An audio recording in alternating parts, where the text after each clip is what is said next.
Right, this session we want to talk about population versus sample. Um, I need to have a session on this. Why? Because this is really interesting. After talking to many students about the difference, and most students understand the difference between them. Population is the set of all interested values or all the measurements that we intend to study or collect, and sample is always a subset of the predefined population. But that's the about the limit, right? That the understanding goes. So the idea is uh, population. Yes, it is all the measurements, all the intended measurements. We may not be able to measure all of them. All right, and it can be finite or infinite in size. Interesting research, interesting studies, interesting projects typically deal with population with infinite sizes or undefined sizes. Okay, for example, what's the average income of Singaporeans in 2020 during COVID-19? It's an interesting question, right? Because if you're business selling goods, if you're government making policies, if you are at the corporate HQ preparing for salaries, hiring, and or product launch, setting prices, you want to know the population's income so that you can deduce their spending power, etc., etc. And that is either that is in some sense finite because look, even if you're talking about the largest population on Earth, it is still finite. It's very big, but it's still finite as far as mathematics goes. But it is kind of a bit fuzzy because are you working in the country or not? Right? For the whole year.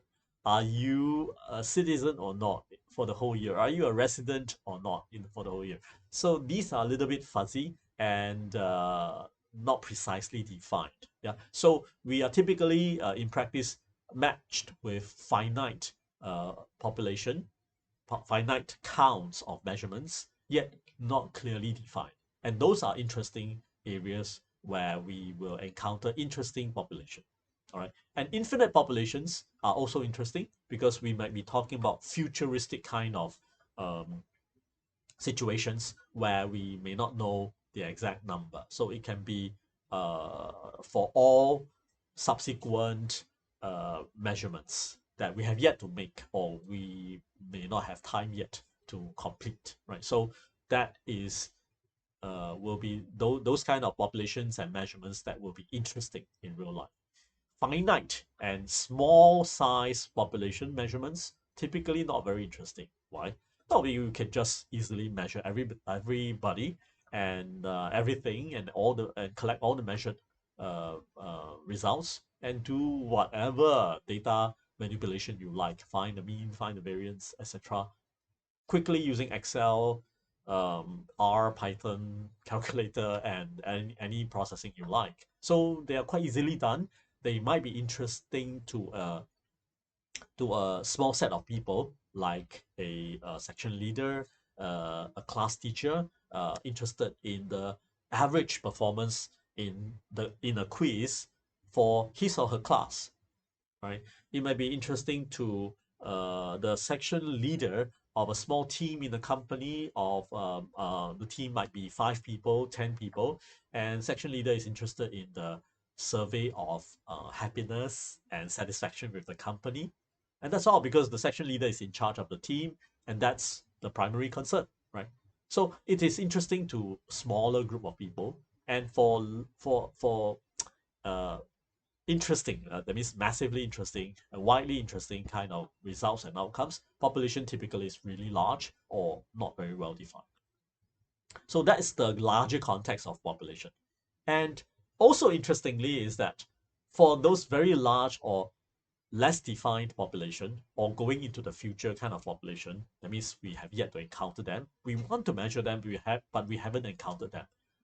For example, projecting the income of babies born this year, income in 20 years time, right? So those are interesting questions, but we won't be able to measure them, right? So we might be asking those questions because we are planning, we are forecasting, we are predicting, we are doing various kinds of projection, right? Business projections and planning.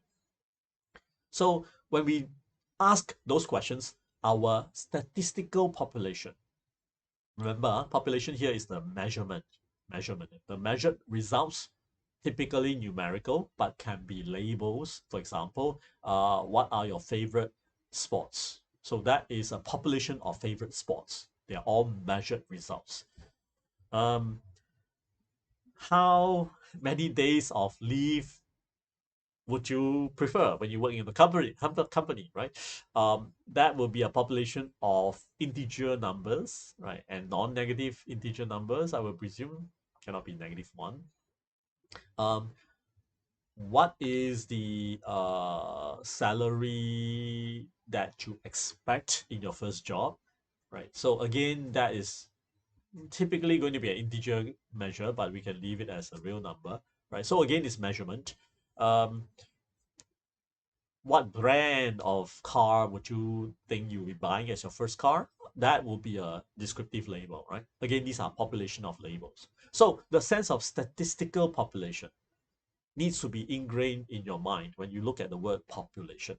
Some students, I won't say the majority, but some students walked into a intro stats class with the idea that population, I know that's the English population. So that means, oh, that's a few million of people in this country. So population is that number. Sometimes yes, sometimes no, right?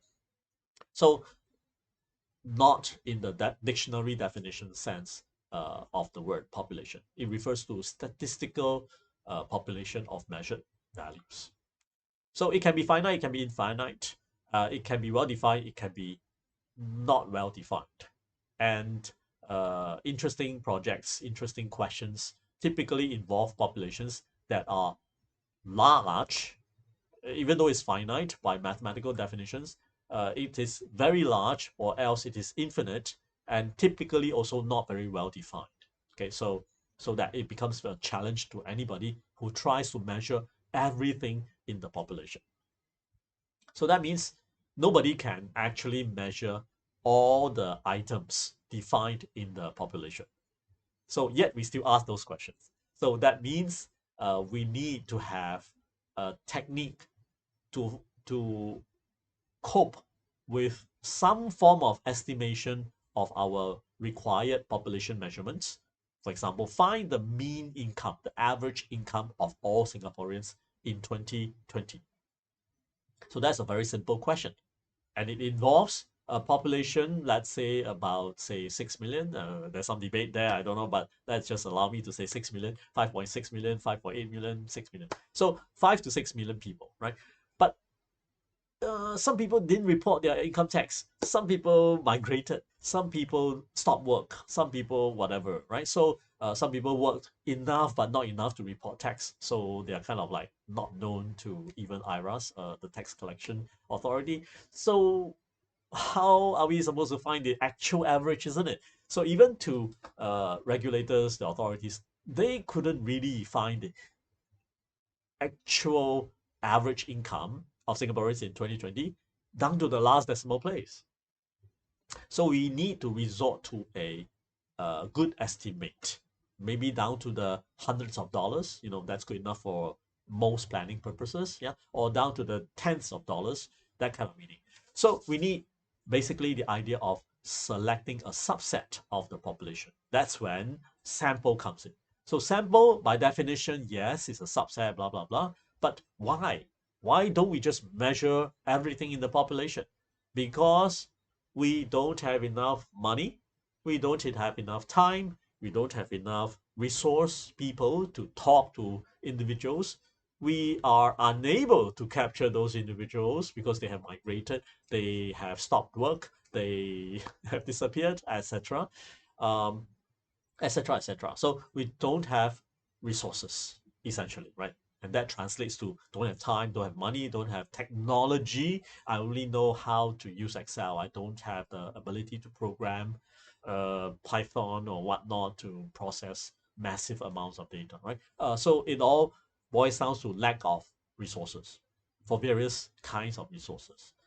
impatience, right? I need to know the rough estimate now. I need to complete my report today for submission tomorrow. So I don't have time to wait for 100 samples even. Can you just give me the average estimate quickly? Never mind if it's not accurate.